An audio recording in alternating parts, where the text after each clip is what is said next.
What happens when love becomes a weapon, and the person you trust most turns out to be your deadliest mistake?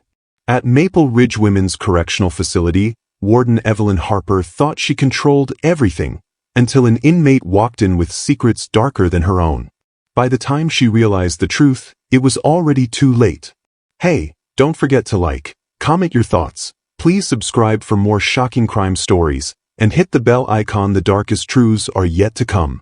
The Maple Ridge Women's Correctional Facility stood as an impenetrable fortress, its towering walls casting long shadows over the desolate landscape.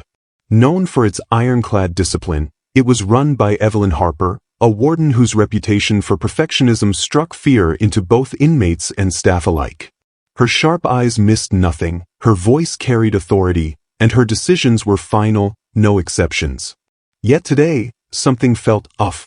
A transport van pulled up to the gates, its tires crunching against the gravel. Inside sat Derek Monroe, a new inmate transferred from Nevada State Penitentiary. His file painted him as harmless, a white-collar criminal convicted of financial fraud. Educated, articulate, and seemingly well-behaved, he didn't fit the mold of the violent offenders Evelyn usually dealt with. But there was something in his calm demeanor that unnerved her. It wasn't just his piercing blue eyes or the faint smirk playing on his lips. It was the way he seemed to study her, like he already knew more about her than she did about him.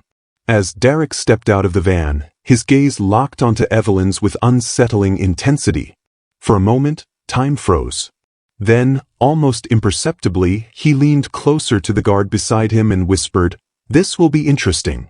What did he mean? And why did Evelyn feel a chill crawl down her spine? Derek's first week at Maple Ridge passed without incident. To everyone's surprise, he adapted quickly, earning privileges typically reserved for model inmates. One such privilege was working in the prison library, a quiet sanctuary where most prisoners avoided venturing. To Evelyn, this assignment seemed harmless enough. What threat could a man pose surrounded by dusty books and ancient manuscripts? Yet, as days turned into weeks, she began noticing subtle changes. Derek commanded respect from other inmates, not through aggression but with an eerie charisma. He spoke softly, yet his words carried weight. Even hardened criminals nodded deferentially when he addressed them. One afternoon, Evelyn entered the library unannounced. The air smelled of aged paper and polished wood. She found Derek reorganizing the shelves, not alphabetically as they had always been arranged, but chronologically based on literary periods. When questioned, he simply smiled. Order matters, doesn't it? Especially when chaos threatens to consume us all. His cryptic remark lingered in her mind long after she left. Why would someone serving time for financial crimes care so deeply about literature? And why did his presence make her question everything she thought she knew? Evelyn couldn't explain why she started visiting the library more often. Officially, she told herself it was to supervise operations. Unofficially, she craved the intellectual stimulation Derek provided. Their conversations ranged from classic novels to existential philosophy, each exchange leaving her hungry for more. "You're different from the others," Derek once remarked during one of their nightly talks. His tone wasn't mocking. Rather, it held genuine curiosity. "So are you," Evelyn replied cautiously. Over time, their discussions grew personal. Derek shared fragments of his past, his childhood dream of becoming a writer, his love for poetry, and the cruel twist of fate that landed him behind bars. Evelyn, too, opened up about her struggles as a woman in a male-dominated field, her failed marriage, and the loneliness that came with leadership. For the first time in years, Evelyn felt seen. But with every shared secret, a nagging voice in her head warned her, "Why is he so interested in me?" Still, she couldn't stay away. Night after night, Evelyn found herself drawn to the library, her footsteps echoing softly against the cold floor. Each visit brought a mix of anticipation and guilt. She hadn't felt this alive in years, not since before her divorce, not since the world hardened her heart. Derek seemed to sense her vulnerability. One evening, as they discussed Shakespeare's tragic heroes, he leaned slightly closer. "You know, sometimes fate brings us exactly what we need, even if it comes wrapped in chains." His words hung in the air, heavy with implication. Evelyn swallowed hard, trying to ignore the flutter in her chest. Was he flirting? Or was this another calculated move in some game she didn't fully understand? Despite her reservations, she kept coming back. They laughed together, debated passionately, and occasionally fell into comfortable silences. With each passing day, the line between warden and prisoner blurred further. Yet, deep down, Evelyn knew this was dangerous territory. If anyone discovered their connection, her career, and perhaps her freedom, would be at stake. But for now, she couldn't bring herself to walk away. The tension between Evelyn and Derek grew palpable, an invisible thread pulling them closer despite the danger.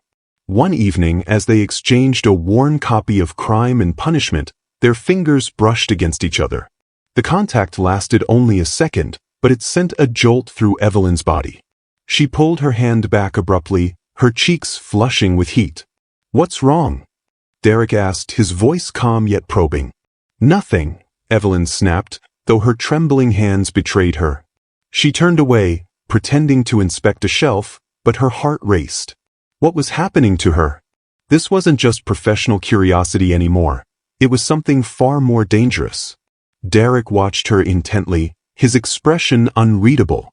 He had a way of making her feel exposed, as if he could see straight through her carefully constructed walls. It unnerved her, yet she couldn't deny the strange comfort she found in his presence. Later that night, lying awake in her quarters, Evelyn replayed the moment in her mind. Was this attraction real, or was Derek manipulating her? She knew men like him, charming, calculating, always playing angles. Yet, part of her wanted to believe there was more to him than his crimes. But trust was a luxury she couldn't afford, not here, not with him. It wasn't long before others began noticing changes in Evelyn. Lila Hayes, a young warden fiercely loyal to her boss, observed Evelyn's frequent visits to the library with growing suspicion. Late one night, as Lila passed by the dimly lit room, she heard faint laughter, Evelyn's laugh, warm and unguarded. It was a sound she hadn't heard in years.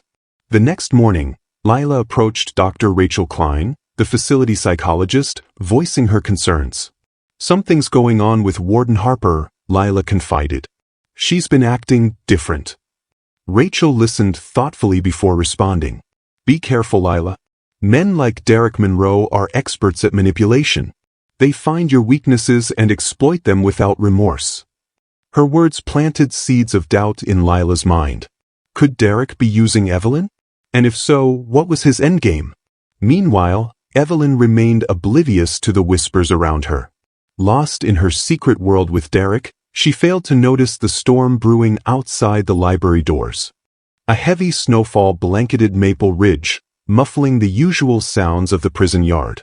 That night, Evelyn found herself drawn to the library once again, unable to resist the magnetic pull Derek exerted over her. The room was eerily quiet, save for the soft crackle of the radiator and the rhythmic ticking of the clock. As they discussed Nietzsche's philosophy of morality, Evelyn felt her defenses crumbling. Derek's words were intoxicating, his gaze hypnotic. When he reached out to take a book from her hands, their fingers touched again, and this time, neither pulled away. Before she could think, Derek leaned in, his lips brushing hers in a tender kiss. Time seemed to stop. The fear of discovery mingled with the thrill of forbidden passion, making the moment electrifying yet terrifying. When they finally parted, Evelyn's breath came in shallow gasps. Her mind screamed at her to leave, to put an end to this madness, but her feet refused to move. "What happens now, Mrs. Harper?" Derek murmured, his voice low and steady. "Do you trust me?" Evelyn didn't answer. She couldn't. But deep down, she feared the answer might already be yes. Evelyn's days became a blur of guilt and paranoia. She replayed every conversation, every glance shared with Derek, searching for signs of manipulation. Was his charm genuine, or was he playing her like a pawn in some twisted game? Her nights were worse. Sleep eluded her as visions of their kiss haunted her thoughts. She tried to distance herself, throwing herself into work, but the library called to her like a siren song. Each time she resolved to stay away, something, a book left open on her desk, a fleeting memory of his voice, drew her back. One afternoon, Lila approached her cautiously. Secrets have a way of eating people alive, she said, her tone cryptic yet pointed. Evelyn froze, her heart pounding. Did Lila know? Or was this just a vague warning meant to unsettle her further? The paranoia gnawed at her sanity. Had Derek infected her with more than just forbidden feelings? What if he'd used her trust to gain leverage within the prison? Every shadow seemed darker, every whisper louder. Evelyn felt trapped, not by walls, but by her own doubts and desires. And still, she couldn't stay away from him. Flashbacks revealed fragments of Derek's past. Diagnosed with HIV during his time at Nevada State Penitentiary, he had requested a transfer under the guise of seeking better medical care. But deep down, he knew the truth. He wanted freedom, even if it came at a cost. In quiet moments alone, Derek reflected on how things had spiraled out of control. Falling for Evelyn hadn't been part of the plan. At first, she was just another obstacle, someone to manipulate for his benefit. But over time, her vulnerability and strength intrigued him. He saw pieces of himself in her, a person trapped by circumstances beyond their control. Yet, love and destruction often walked hand in hand. As much as he cared for Evelyn, he couldn't deny the power he held over her. If she ever discovered the truth about his condition, would she forgive him or destroy him? Love and destruction are two sides of the same coin, Derek murmured to himself one night, staring at the ceiling. The irony wasn't lost on him. In trying to save himself, he might have doomed them both. Evelyn stared at the medical report, her hands trembling so violently the paper crinkled in her grip. Positive. She was HIV positive. The diagnosis hit her like a freight train, shattering everything she thought she knew about herself and Derek. Her mind raced as she pieced together the timeline. Their first kiss, the stolen moments in the library, Derek's calm demeanor when she questioned him about his health. He must have known all along. Betrayal burned through her veins hotter than any virus. How could he do this to her? To think she'd let herself believe in him, in them. Love, passion, trust, it had all been a lie. That night, Evelyn stormed into the library, her eyes blazing with fury. Derek looked up, startled by the storm brewing in her gaze. Before he could speak, she slapped the report onto the table between them. "You knew," she hissed, her voice shaking with rage. "You knew and you didn't tell me." Derek opened his mouth to respond, but Evelyn cut him off. "Don't. Just don't." Her world was crumbling, and she vowed to make him pay. The air in the library crackled with tension as Evelyn unleashed years of pent-up anger. "How dare you poison me?" she spat, her voice raw with emotion. "Was this your plan all along? To infect me, to ruin my life?" Derek stepped forward, his expression pained. "It wasn't like that, Evelyn. I swear. I fell in love with you. I never meant to hurt you." "Love?" Evelyn laughed bitterly. "You call this love? You lied to me, Derek. You used me." "I was scared," he admitted, his voice breaking. "I thought if you knew, if you found out about my condition, you'd push me away. And I couldn't bear that." His words only fueled her fury. "You had no right to decide what I can handle. You took that choice away from me." Her cold resolve hardened. Without another word, she turned on her heel and marched out of the library. Moments later, she issued orders for Derek's immediate transfer to high-security solitary confinement. As the guards dragged him away, Derek whispered, "I'm sorry, Evelyn." But Evelyn didn't look back. Life in the maximum security block was a living nightmare. Rumors of Derek's affair with Warden Harper spread like wildfire, painting him as a traitor who'd crossed an unforgivable line. Inmates sneered at him, calling him names like Warden's Pet and Snitch Lover. Led by Victor Kane, a notorious murderer with a reputation for brutality, a group of inmates began targeting Derek. Beatings became routine, humiliation relentless. Yet, Derek endured silently, his mind consumed not by fear but regret. He thought about Evelyn constantly, the fire in her eyes, the pain he'd caused her. For the first time in years, he allowed himself to feel remorse. Love had blinded him, clouding his judgment and leading him down a path of destruction. Now he paid the price, not just physically but emotionally. Late at night, Curled up on the cold floor of his cell, Derek wondered if redemption was even possible. Had he ruined the one good thing that had ever happened to him? Evelyn's grief transformed into a chilling determination for revenge. She spent sleepless nights devising a meticulous plan to orchestrate Derek's demise within the prison walls. Using her authority, she manipulated guard schedules, disabled surveillance cameras temporarily, and arranged inmate movements to create opportunities for retaliation. Lila noticed Evelyn's increasingly erratic behavior but remained torn between loyalty and morality. When Evelyn asked for her help disabling cameras near the library, Lila hesitated. "Are you sure about this?" she whispered. "I have to be," Evelyn replied coldly. "He destroyed me. Now it's my turn." Though conflicted, Lila complied, knowing there was no stopping Evelyn once her mind was made up. Together, they laid the groundwork for what would become Derek's final chapter. Evelyn felt no guilt, only a grim satisfaction. Justice, she told herself, would soon be served. February 15th arrived, gray and bleak. Derek requested access to the infirmary, claiming illness. Unbeknownst to him, Evelyn had orchestrated every detail of his route, ensuring he passed through the library, a place steeped in memories of their forbidden love. Drawn by nostalgia, Derek lingered inside, running his fingers along the spines of books they'd once discussed. For a brief moment, he allowed himself to remember happier times. But outside, shadows moved. Victor Kane and his gang lurked nearby, armed and eager to settle scores. They waited patiently, their hatred simmering beneath the surface. Unaware of the danger closing in, Derek sighed softly.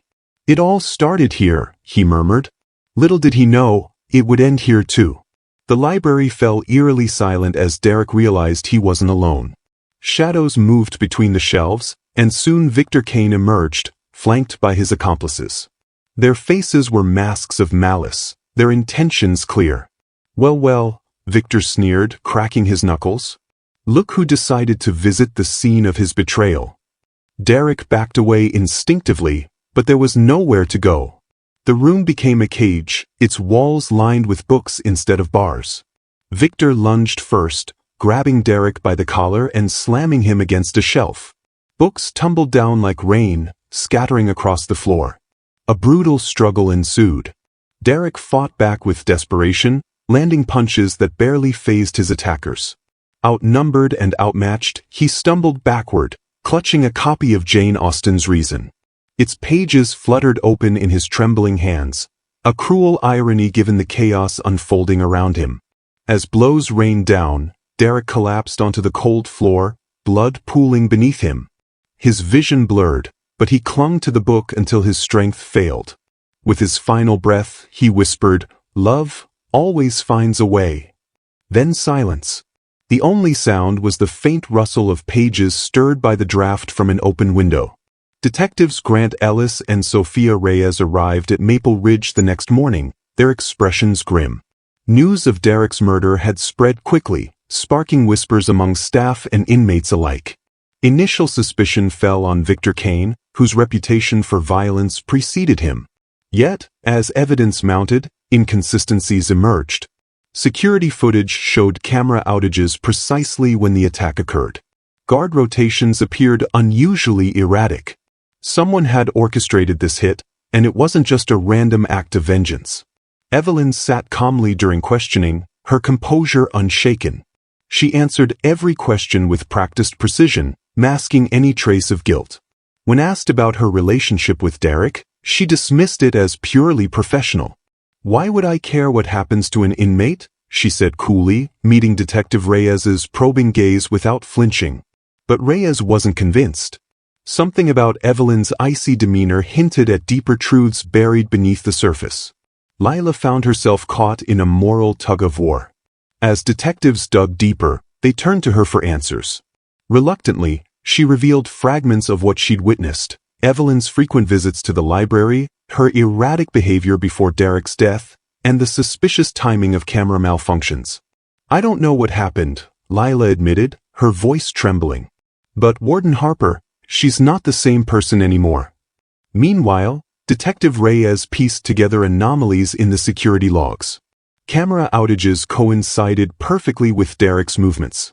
Guard schedules had been tampered with, creating windows of opportunity for retaliation.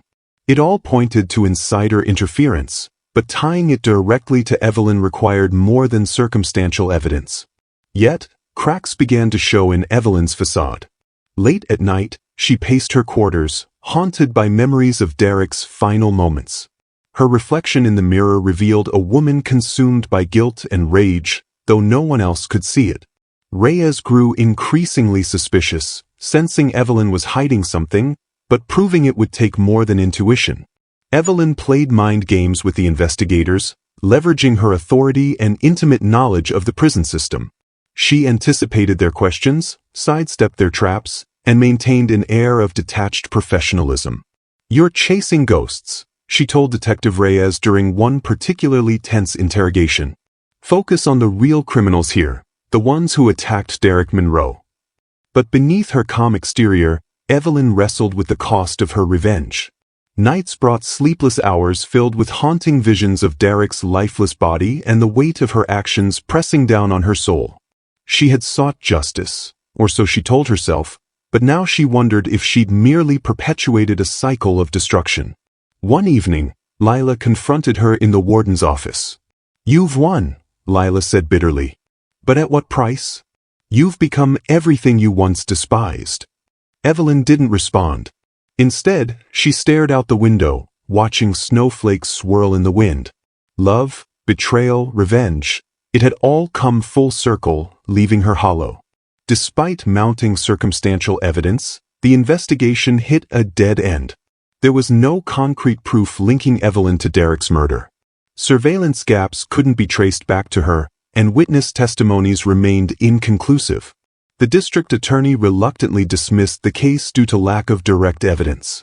Meanwhile, Victor Kane received additional time for attempted murder but refused to implicate anyone else. Monroe got what he deserved. He spat during questioning. That's all you need to know. For Evelyn, the verdict brought neither relief nor closure. She resumed her duties as warden, appearing unchanged to those around her.